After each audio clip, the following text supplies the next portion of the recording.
Like, I would never have been drawn to do a superhero movie, but I've always loved Batman, and in particular what I find interesting is the psychology of somebody who would be that character. He doesn't have superpowers. Here's what I relate to about him. I feel like here's a guy who's trying to make sense of his life in the only way he can, and it makes no sense. He goes out night after night and do this thing, and for me, in a weird way, that's sort of what filmmaking is. Like, you go and you're trying to make sense through imagery of your life.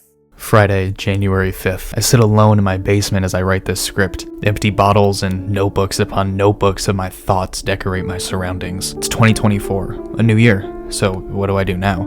This begins my second year as a content creator, but what do I do now? Do I rebrand my channel for the 5th time? Probably.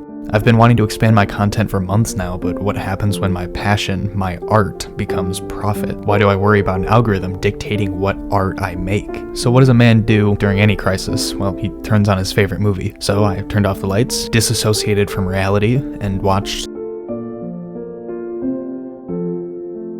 Maybe it's my insanity creeping up on me slowly, maybe it's the new year, or maybe it's the Batman fan film I've been working on with a group of incredibly talented people, but whatever the reason is, I've been in a Batman mood. Talking about your favorite movie is difficult. I've been trying to figure out how to put into words my love for this film. I've been trying to find my voice in the ocean of video essays on this movie, but it's been over 6 months. So did I finally figure it out? Did I finally find the words to write this? To talk about something that means so much to me? No, I didn't. But whatever, man, it's my channel, so I'm gonna do it anyways. Close your eyes and imagine. Imagine an ocean engulfed in a hurricane. Chaos and disaster all around, but then you reach the eye of the hurricane. The center. It's calm, it's ethereal, it's something special. This is how I felt 2 years ago when Matt Reeves' The Batman released. Imagine you have the keys to the kingdom for the most popular characters ever created. You create the DCEU, but it fails. You rush it, hoping to match the success of your competitors. You are a Warner Bros. Executive.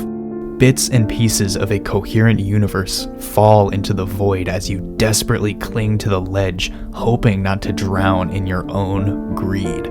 Ben Affleck is your Dark Knight, your Batman, a figure rooted so deep into modern literature that he's approaching his 90th anniversary. So you have an Oscar-winning actor set to star and direct a solo Batman film. It's going to take place in Arkham Asylum as we see the history of this old and weathered Bruce Wayne come back to haunt him. Your villain is Deathstroke and he's hunting down the Bat. Great.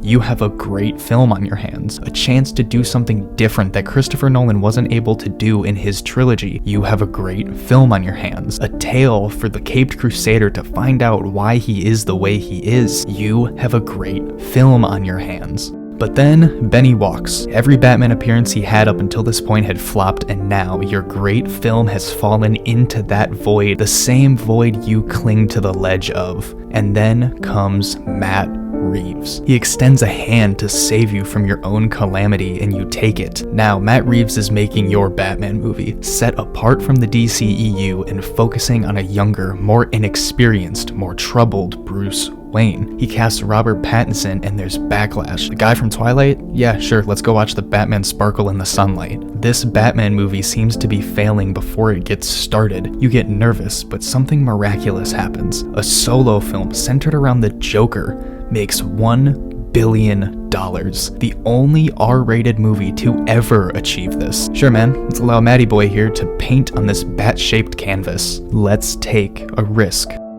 You cross your fingers and hope for the best. You close your eyes and you pull the trigger.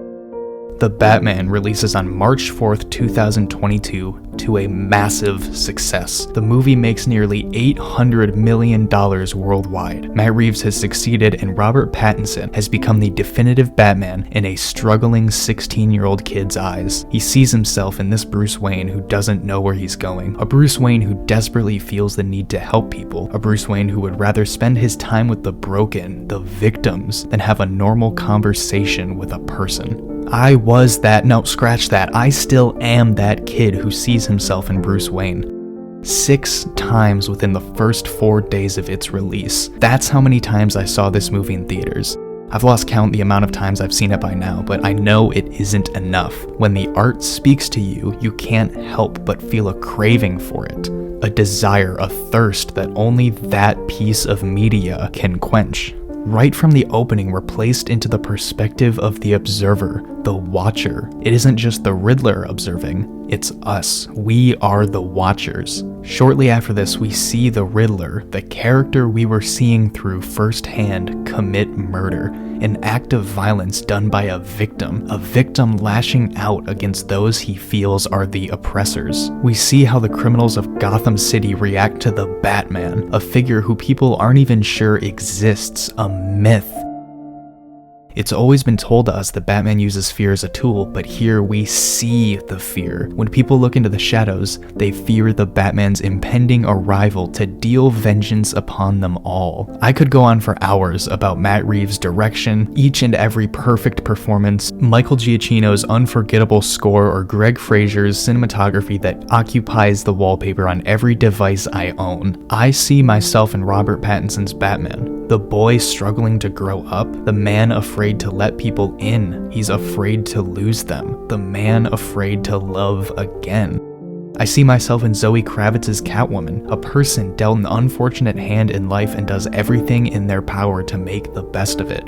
Filmmaking is a beautiful medium, being able to come together with others as you tell a story that could impact those who watch for the rest of their lives. Movies like La La Land, like Babylon, Superman, like The Shining or Moonlight, like The Batman. Those films have all made their mark on me and changed how I view filmmaking as a medium, how I view life, how I view my relationships with others, how I view the world.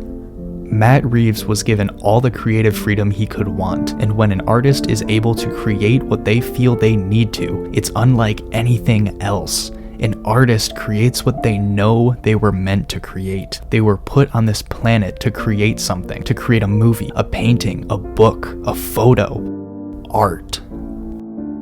When I watch The Batman, I can't help but feel inspired. I can't help but feel the passion and love put into this film. It reminds me why I do what I do and why I want to do what I do. Maybe that's just Batman as a character. Maybe this character speaks to me, someone without power trying to make sure nobody goes through what they once went through. When I would go to the theater as a child, it was my favorite place in the world. It's why I want to be a director, a writer, a filmmaker. If I can create a film that makes just one child forget about the problems they face, even for just a couple hours, everything I've ever been through will be worth it. The Batman reminds me of that.